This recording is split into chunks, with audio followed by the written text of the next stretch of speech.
2, 1, go. Oh, Good morning. So welcome to the UA Professional Development Seminar Series. Today we have another exciting topic, which is Ocean Dog Road Reconnaissance Engineering Study. And today we are happy to have Dr. Jean Bovey. She is a senior traffic engineer and a member at Kinney Engineering LLC, Anchorage. Her area of specialization includes traffic safety, traffic operation, transportation planning, and multimodal traffic operation. Dr. Bovey holds a PhD in civil engineering with emphasizing transportation from University of Central Florida, and a master's degree in civil engineering from BYU. She is licensed as a professional engineer in Florida and Alaska. So please welcome me. Please join me in welcoming Dr. Bovey for the speech today. Thank you.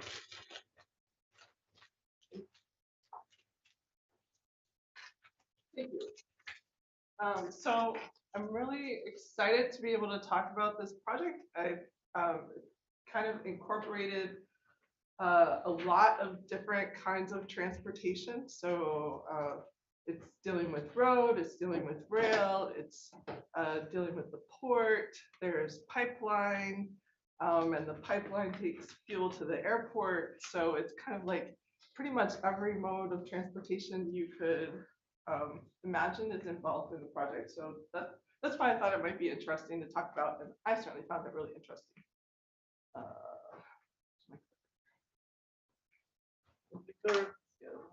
Front and back, right? Yeah, this is supposed to do that, but maybe the mouse is not here yet. Yeah, not sure. Yeah, Oh, okay. sorry, go back on it. Okay. All right. Okay, so the project was managed by DOT, Galen Jones at DOT. Then Kinney Engineering did all of the road and traffic analysis, and we had HDR on our team to do the rail engineering and railroad operations. Oops, wrong way. Okay. So just kind of thought I'd start out with, this is where the project is and kind of what it involved, and it was a study. So it's near the port of Alaska. We were looking at the roadway of Ocean Dock Road, kind of from Ship Creek into the port.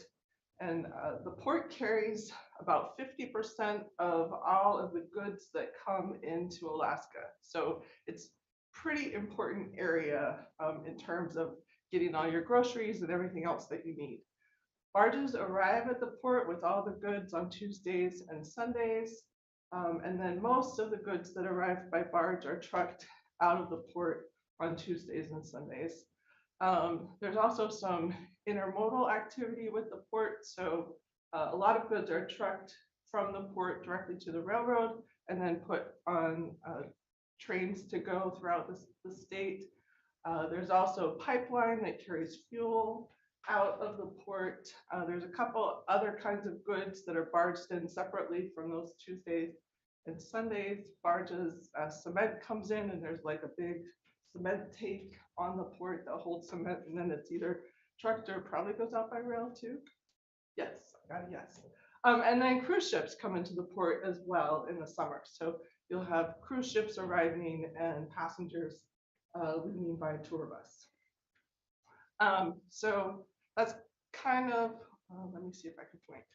So the port is this area here. The stuff I have shown in red here all belongs to the railroad. So this is the Anchorage terminal yard of the railroad. There's a passenger terminal here. There are maintenance facilities, the intermodal facilities that transfer the goods between train and trucks. And then also the railroad leases a lot of this land to different shippers. So barges coming in to specific shippers. And then also the shippers have intermodal facilities and things like that. So very busy from a industrial kind of area point of view. Also in this area, there's Joint Base Elmendorf Richardson, And so Ocean Dock Road, which is the road that we're looking at, is part of StrawNet, which is basically roads of military significance. And mostly JBEAR is using this this area to get things to the port for deployments or to bring things into to JBEAR, and then other military facilities throughout the state. Most of their things that come in through the port, I believe, are taken by railroad to like I've forgotten all the names of the different facilities, but like the Fairbanks area military facilities carry a lot of their stuff from the port through the railroad. Government Hill is in this area, so that's a residential area with a little bit of commercial. It's one of the first residential areas in the city of Anchorage. So there are places of historic significance in Government Hill, and it's kind of up on a bluff, just up from the port and the railroad area. There's a small boat launch that people use for recreation. Ship Creek runs through the area and people come there to fish. And Ship Creek Trail is a like multi-use path that is very popular. So we've got all of these industrial uses, we've got people living here, and then we've got this pedestrian bicycle demand in the area. So it's very busy and a lot of different things going on, different uses. So history of this project or study itself, it was nominated as a study by the AMATS Freight Committee. So AMATS is the Anchorage Metropolitan Planning Organization, and their Freight Committee nominated this. This was like important for the freight community to do some improvements in this area. And the reconnaissance engineering study ended up being done in 2 different stages. So the first stage was just looking at the intersection of C Street ramps with Ocean Dock Road. And then the second stage was expanding to do kind of the whole corridor of Ocean Dock Road. So down from Ship Creek on the south, and then Ocean Dock Road comes up. I can keep on going too far. Up onto the port, and our study went all the way up here to Rogers Graves Road. And the second study really wanted to look at not just the road, but also the railroad tracks and how those interact. So just kind of going through, what did we hear? What kind of concerns did we hear? And maybe I should mention, reconnaissance engineering study, the purpose is to find out what are the concerns, what's the problems, kind of identify the concerns, identify feasible solutions, and make a recommendation if that's possible, and give an idea of the cost of the solution. And then when the reconnaissance engineering study is done, then you kind of know what you need to do and how much it costs, and you can go find funding. So, so I'm just talking about the study, and the study is now complete, and now they're looking for funding. Okay, so what concerns did we find? Kind of the biggest thing is there are 6 different at-grade railroad crossings along Ocean Dock Road, and then lots of other crossings at side streets and driveways in this area. So every time a train goes across the crossing, you have the trucks coming in and out of the port getting delayed, and then you also have passenger cars, like people going to work in and out of the port experiencing delay. Then you also have on the other side the trains, as if they could just do all the movements they'd want, some of these crossings would be blocked a lot because they need to move back and forth across the crossing. So the trains will sometimes stop and wait till the queues leave and then keep on their movement. So they also experience delay in this area. And then you have just any at-grade crossing, buses have to stop at the crossing, trucks carrying hazardous material have to stop at the crossing, whether there's a train there or not. So again, the more crossings you have, the more delay. And this is an area where we're trying to get in and out of our port. So trucks want to be on time. They want to get their goods to the end user on time. So it's kind of a big deal.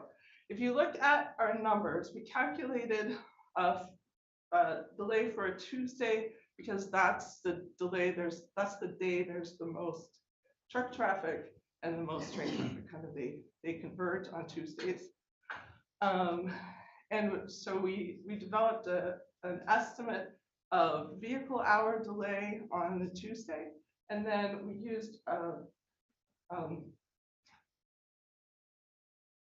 sorry. We used like the cost of delay. There's a US DOT has a methodology that you can figure out the cost of delay. We use that to put a value to the delay. And as you look at this list of crossings in the area, one stands out as like extremely more the Ocean Dock 5. Not doing that well with this. There we go. Ocean Dock 5 has, and we're going to talk about that in a minute, but twice as much delay as anywhere else. So let's talk about that one just a little bit. So we called it 5 just to make it easy for people to see in reports. Railroad crossings all have big long numbers that make it harder to talk about. So I'm just going to call it 5. It's at the base of the C Street ramps, and it is so it crosses Ocean Dock Road, where every truck and anybody else going in and out of the port crosses this crossing. So that's pretty high volume of trucks and people. And then also, obviously, any train that's serving north of that location, so going onto the port or any of the businesses to the north of there, the trains are in it for that reason. The trains also use this crossing to turn around. So I'm going to talk a little bit about what that looks like, and hopefully I can use the pointer here. So the main rail track, I'm not so good at this pointer. Maybe I'm better off with this.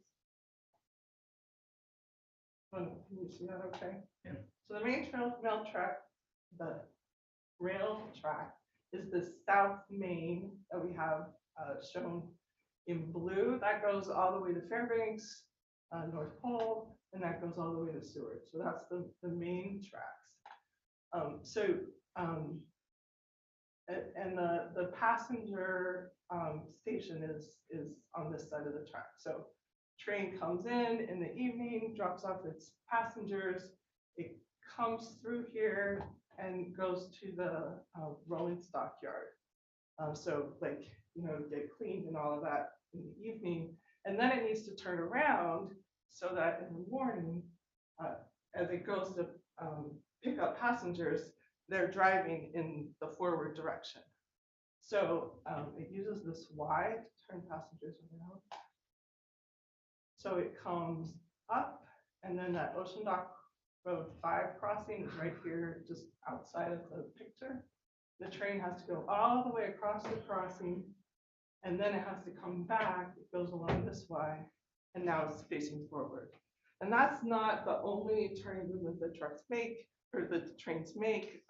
They also use that crossing to go from one track to another. So so it's kind of using all of this double duty, and every time the train crosses that crossing, obviously people have to stop and wait, then the train has to stop and wait for the people to cues to clear, and then so lots of delay going on at that one particular crossing. All right. So in addition to the delay, moving on to another concern in the area, there's the safety of the crossings. So the railroad provided us with crashes that they were aware of that had occurred on all of these crossings over a 10-year period from 2012 to 2021. And there were two main types of crashes that occurred. One being crashes with rail equipment, so like the gates or the cantilever, as a driver goes through, they strike those, or even the gates or the cantilever coming down and striking the vehicle. And then there's also, and I would say that that's the majority of the crashes. And then there's also a type of crash called vehicle stuck on tracks, which is where a driver mistakes the tracks for a road. and turns to drive along the tracks and then gets stuck. They got to come get them off the tracks. And then kind of another issue, there aren't like that many, the crash history isn't that severe in this area, but there's a huge potential for a crash to be a big problem in this area. Like any crash is going to stop a lot of traffic from getting to where we need it to go. It's going to stop movement in and out of the port. And then there's hazardous materials being carried through here.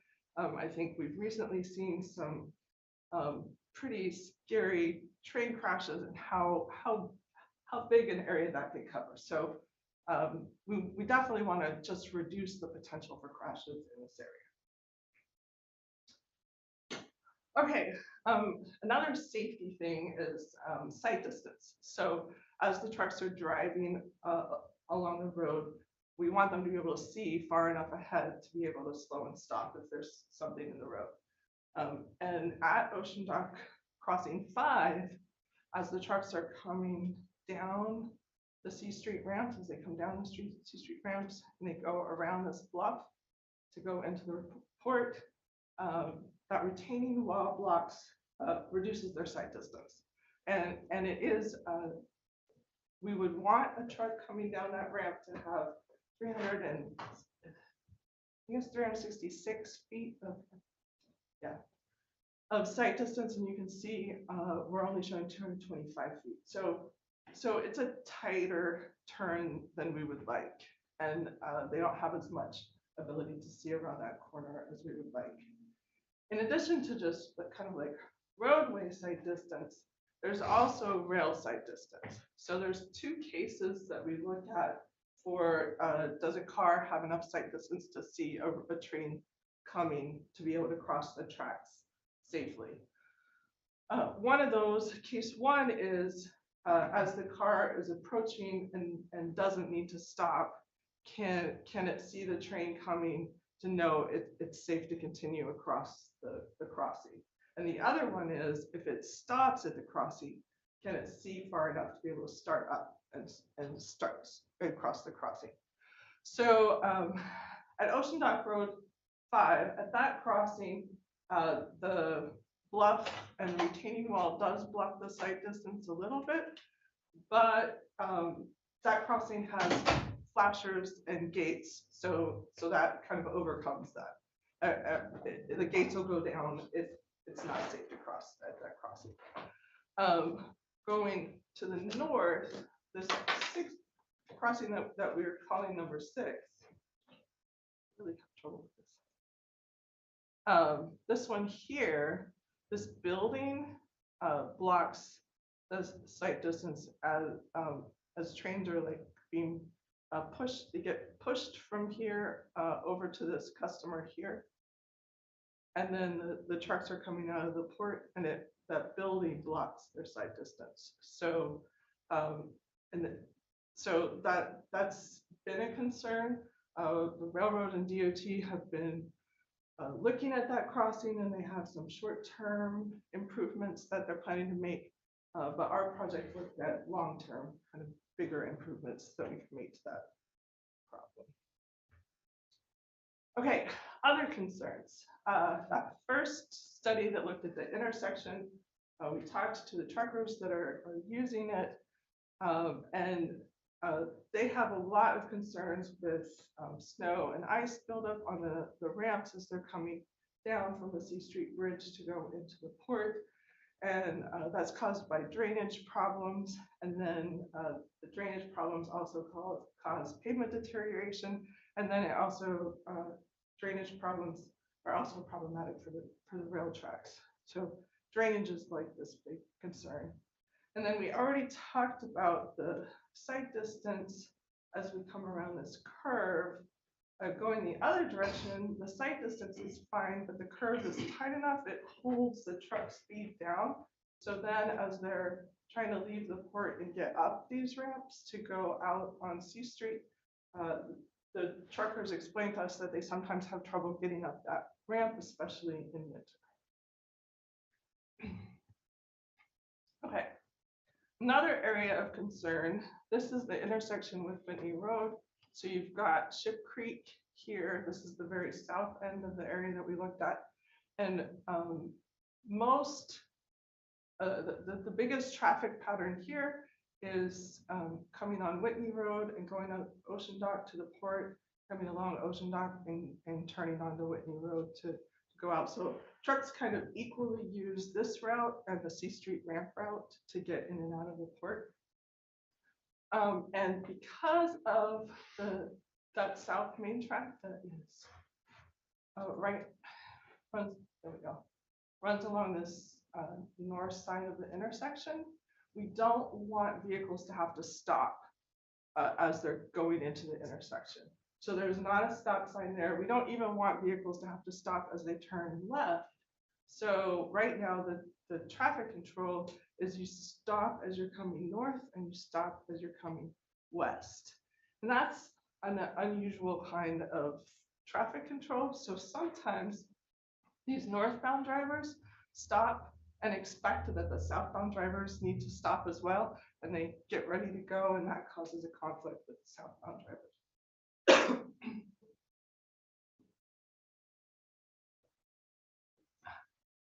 Another problem that occurs at this intersection is when there's a train. I had it so good. Okay. When there's a train in that crossing, the South Main crossing, then vehicles back up on Whitney Road.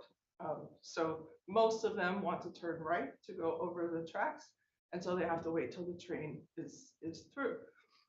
Some vehicles want to turn left, and we heard kind of people talk about those vehicles might get into the ongoing lane and come along and just turn left, which is fine if everybody on North C Street is stopped, but if there's a right turn on North C Street, then that's a conflict, like a head-end conflict. So there haven't been crashes of that type, but there's definitely the possibility for that happening. So that's something else we'd like to fix at the intersection. And then also, this turn, it actually doesn't look that tight looking on the picture, but trucks do have a hard time making this turn, both the right turn and then the left turn. In fact, the left turn, they kind of have to cross over the lane here in order to get in it. So you'll see vehicles stopping well back from the intersection to let the oncoming southbound lefts through. And because of all of that, every time you have an oversized vehicle coming out of the port, the railroad has to come out here and flag that crossing. So they have to have a person out there making sure the trains aren't there, et cetera, et cetera. So it creates this extra stuff that the railroad has to do. So those are the problems with that intersection. All right, so another thing to think about is people walking and biking through this area. You often don't have very much walking and biking in an industrial area like this, but in this case, we do. So here we sat out in this area and kind of mapped where people were walking and biking for a few hours, kind of, I think it was like May, June timeframe or something like that. And most people are walking. There's a sidewalk here that comes from Government Hill. There's 2 marked crosswalks over the ramps, and then there's a sidewalk attached to the bridge. And most people are using that. Like in the few hours we were out there, we saw like more than 20 people, I think, using that. And then all of these red lines are a few people, all these different paths that we saw people taking to get up and down the ramps and along Ocean Dock Road. And one of the problems here is there's no infrastructure, first of all, for walking and biking up and down these ramps. But also, pedestrians and bicyclists are prohibited from walking and biking on the ramps. So there's signs saying you're not allowed to do it. And I think the reason for that is probably it's sort of like an interchange, a little bit freeway-like. We usually don't allow pedestrians and bicycles in a freeway kind of situation. But the truth is there's quite a lot of demand for it's a lot faster to get from Government Hill to Ship Creek along those ramps, then walking that bridge all the way over and back down. Anyway, lots of reasons why people might want to be walking and biking. And then the last concern for this bicyclists particularly, a lot of these railroad crossings are highly skewed. So they're not perpendicular to the road, they're skewed. And if you're riding your bike, like just directly across there, it's easy for bike tires to get caught in the tracks and then bikes flip, fall down, that kind of thing. So you can see this sign is warning bikes to walk across this skewed crossing. So that's another problem. So having looked at all of those kind of concerns and hearing all of this, both from things that we analyzed as well as from the users of the area, we came up with six, obviously, 6 areas of purpose and need. So delay at the railroad crossings, the non-motorized connectivity and safety, improving the truck operations, reducing the crash potential, and then just helping with anything that would reduce maintenance needs and would improve drainage in the area. So those are the 6 areas of things that we want our recommended alternative to help address.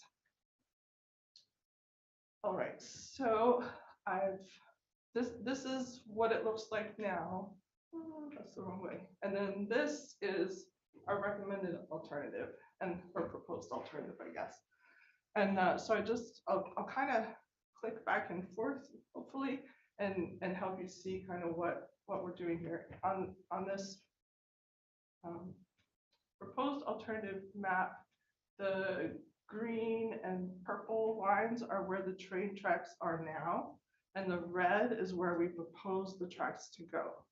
So the first thing, like kind of the big improvement that we're proposing to make, is to switch the tracks that are going into the port from the east side to the west side, and then the road has to shift eastward to fit that. So they're kind of swapping places. Sorry, I went too far. And you realign Whitney too? Yeah. So I'll get to Whitney in just a minute. Okay, so swapping the tracks completely gets rid of this Ocean Dock Road 5 crossing. So now the train doesn't ever do that. The turning movements all happen on the west side of the road. So we just eliminate like a huge amount of delay by making that swap, moving it over. There's also an improvement here at this crossing to the north, where we had sight distance issues. It moves that crossing much like further north along the road to where the sight distance is much better. So we eliminate the problems at that crossing. So that's that's kind of like the big benefit that we get. You can also see we're moving the track. Moving the track southward here. This track, this north leg of the passenger way. We're moving it southward. That aligns all of these tracks more closely together, so hopefully they can be signalized together. And it also sets it up for being able to move to the west side of the road. So that's kind of accidentally. So that's kind of the big changes to the tracks. Then if you look right at the intersection of the C Street ramps, I'm pushing the wrong way. This intersection, watch that as I go to the new one. It moves in towards the bluff, so cuts into the bluff, a new retaining wall, but that lets the curve get longer so that it's not as tight of a curve. So that eliminates the sight distance problem that we're having on that curve. And it also gives us room, I don't know if you can see it, but room to put in a left turn lane to turn into this property here. So that like sometimes you'll have trucks stop to turn left into there as trucks are coming down the hill. And so it gets them out of the through lane. So that's the big difference there. And then, like you mentioned, we go all the way down to this intersection on the south. I don't know why. Okay, this intersection on the south. So if you watch what we're doing there, going the wrong way. We're realigning that intersection so the T moves so that North C Street becomes the bottom of the T, and traffic moving along Ocean Dock Road out of the port goes straight onto Whitney Road, which, remember, that's the majority of the traffic are doing that. And then the other, coming from Whitney to go to the port. So that traffic doesn't have to stop anymore at the intersection all the time. It gets rid of the tight turn, so hopefully we'll be hitting the rail equipment less. They shouldn't have to come out and flag it. Yeah, just kind of solves all of those problems that we talked about at this intersection. Right. So that's, and then I wanted to talk about the pedestrian improvements, improvements for pedestrians and bicyclists. So we're proposing a pathway that connects to the pathway already on the North C Street Bridge. It crosses Ocean Dock and comes up along Ocean Dock on the east side of the road. Every time it crosses the tracks, it turns to cross the tracks perpendicularly so that you can stay on your bike and get through here. We've got, we'll do one or more paths up the C Street ramps to connect to the pathway along the bridge and into Government Hill. And then we're already moving the road on the north side here as it goes into the port. And so we're proposing to add wider shoulders for that. There's not a ton of people walking and biking in that area, but there are people like going to work in the port on bikes or walking. So that gives them space as well. So those are the pedestrian and bicycle improvements. So what do we get from all of that? It's about 50% less delay in terms of vehicle delay. We didn't calculate the change in train delay, but it also reduces train delay. Improved truck operations. So increasing that radius at the C Street ramps means the trucks will be able to maintain speed to climb the ramps. We eliminate that sight distance problem. That northbound left turn into that property, the North Star property, gets those out of the way, reduces stopping there, less stopping at Whitney Road. And then we're proposing some drainage improvements that will help hopefully both the track and the pavement do a lot better. In terms of reduced crash potential, getting rid of that Ocean Dock 5 crossing, plus kind of the other things that we're doing, 30% reduction in train vehicle conflicts. So like you take the number of trains at a crossing times the number of vehicles at a crossing, that's reduced by 30%. The sight distance improvements, the Whitney Road safety improvements, and then hopefully fewer crashes with rail equipment as we make those turns less tight. We'll have designated facilities for non-motorized users that are separated from the roadway. We fill in the gaps on the C Street ramps, perpendicular crossings at all of the rail tracks, and then also marked crosswalks wherever that's needed. So those are all the benefits. Then there's some difficulties or some things that need to be overcome. A couple of environmental considerations. I talked about how Government Hill has these historic districts. There's the Federal Housing Historic District, and Browns Point Park is kind of the point of that bluff and is a historic site. So anything that impacts those in any way, we'll have to do a 4F analysis as we're moving forward and try and find ways to mitigate those impacts. There's a groundwater plume under C Street Bridge that just kind of we'll have to be aware of and know if we're going to move any contaminated soil. One environmental benefit that we might see as we install the drainage improvements will be pulling sediment out of kind of the drainage system as it goes, so it won't be going straight to Ship Creek, that kind of thing. Right. In terms of right of way, most of the land that we're touching here is owned by the railroad or by the port, but they both lease quite a bit of land. And so we're trying as best as possible to avoid the leased land so that both of those entities still get the like render value of it. Utility conflicts are expected to be pretty intense. There's let's see, there's the pipeline, there's water and sewer, telephone, overhead electric. There's just a lot going on along Ocean Dock Road. So several utilities will have to be moved in order to make this, and that is definitely contributing to the cost of the project. And then also construction in this area in general runs into things that it doesn't expect underground. So just kind of, we can expect to meet the unexpected as we do the construction. And then another big issue with doing this project is traffic control during construction. Because we want, first of all, there's lots of businesses here. We need to be able to access the business for them to keep doing the business. Obviously, we want trucks to still be able to get in and out of the port, the railroad be able to get through everywhere. So the construction traffic control will be like very important and a big deal. There's a few options for ways in and out of the port, but it's fairly limited.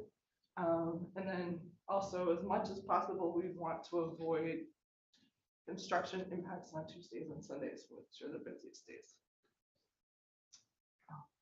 And then finally, last slide is our cost estimate. So we're estimating about 50 million to do the project. So very high cost project, but the benefits I think are pretty big. I don't have a benefit value number that compares to that, but it's a really important intersection, corridor, etc. So yeah, so that's what I got, I guess. Any question? Question from audience here. Then we can read the question from the Zoom participants soon, but I'll start with the in-person participants.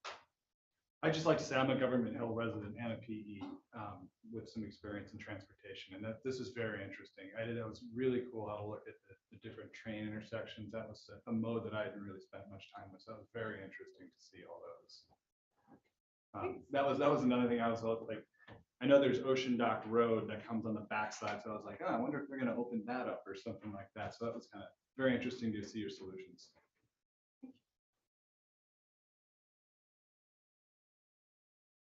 So any question? Okay, so I have a question. So the initial introduction, you talked about most of the challenges. Looks like that's in summer, but how about winter? Are they experiencing any major challenges in winter also?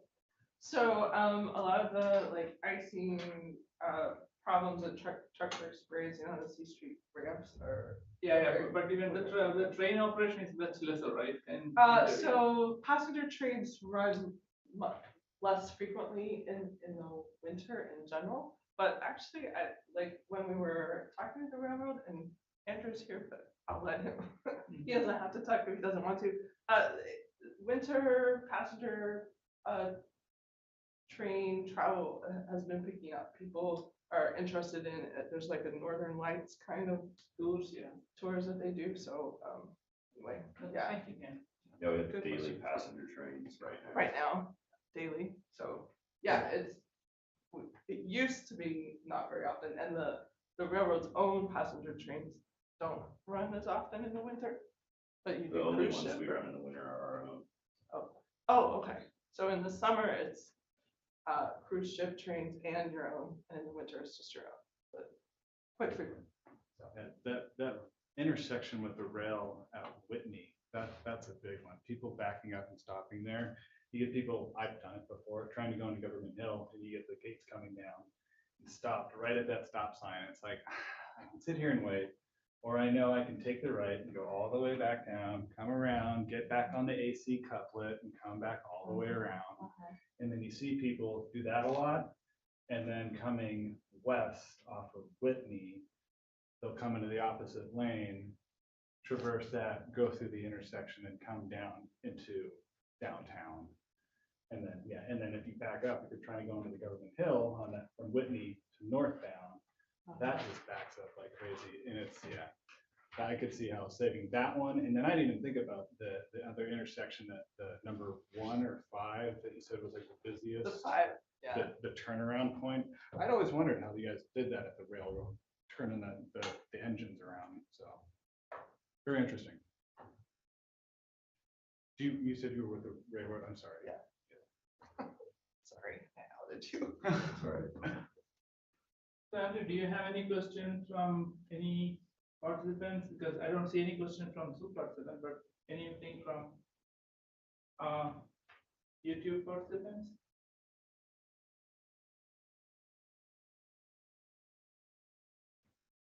No? No? No, okay, no questions. Any other questions? Don't forget to tell them the password. Yeah, I'll do Okay. that, yeah. I want to be, When is all of this really planned to take place? So, so this was reconnaissance engineering study and it's done. So now they know kind of what to do and how much it'll cost.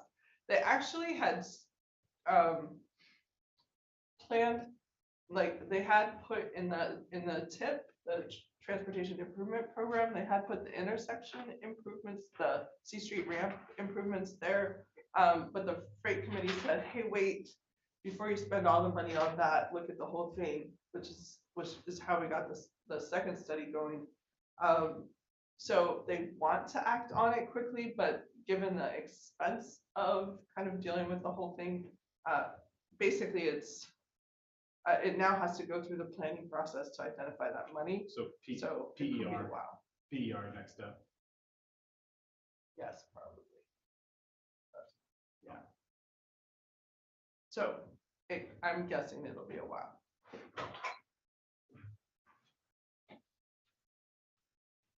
Thank you. okay, I think we don't have any other questions, so thank you for joining us today. The password for today's survey is DOCK, DOCK, all lowercase. Again, the password is DOCK, all lowercase. We hope to see you again, in our next professional development series. And please check our College of Engineering website under Engineering Communities Resources for details on our upcoming presentations. Have a great weekend. All right, thank you.